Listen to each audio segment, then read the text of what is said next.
Weather Center forecast, we've got a heated next generation of college athletes playing the next generation of sports.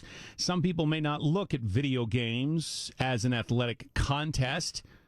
Don't tell that to the elite of the gamers. Esports are some of the most popular athletic contests going right now. They are considered right up there with football, basketball, and baseball in college sports.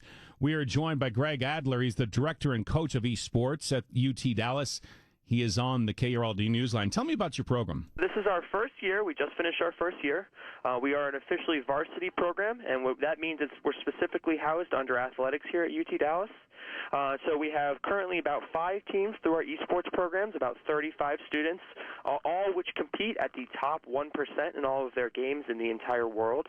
And all of our students are held to the exact same standards as all student other athletes. So they have to take drug testing, they have to go to the gym on a daily requirement, they have to meet certain standards as far as GPA goes. They're all held to the same exact standards, and they all practice like any other team. They compete, they play against other schools, and they all are held to the same standards and play at an extremely high level. What is it about esports that has got so many people fascinated? Not only those that are the athletes taking part in this, but people seem to love watching other people play games. Well, I think there's 2 different aspects to it.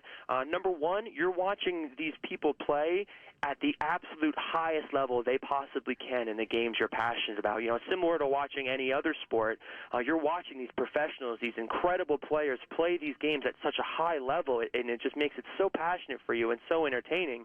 And then the second aspect is you're really connecting to a group of people that are so passionate about something that people do not connect to often. You know, so many people out there game, whether it be on their phones, computers, consoles, whatever it is.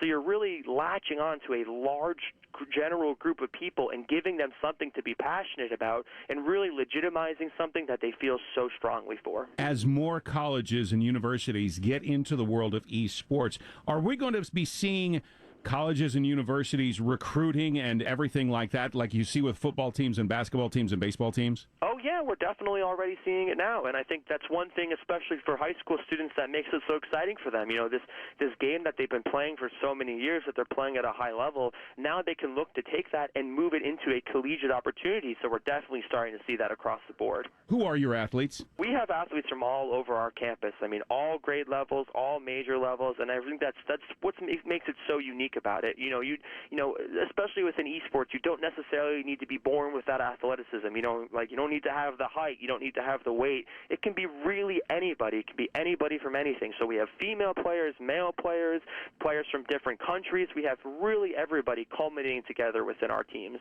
Are there any other collegiate athletics that actually do have both men and women competing at the same level? I know there are programs across the country that do have them, and that's kind of what makes esports so special, is really anybody can do it, but, you know, we're really lucky in that sense to have that, you know, diverse group of people that play on our teams. What makes a good esports athlete? What makes someone elite? You know, I think it's a mix of a couple of things. Number one is obviously having the skill within the game at the base level, being able to play the game at a very high level. But, I mean, it's the same thing as it would be in any other sport. Very teachable and coachable, someone who's a good teammate that works well together, and someone that just works hard. You know, they put their individual preferences aside for whatever works best for the team. Greg Adler, the director and coach for esports at UTD.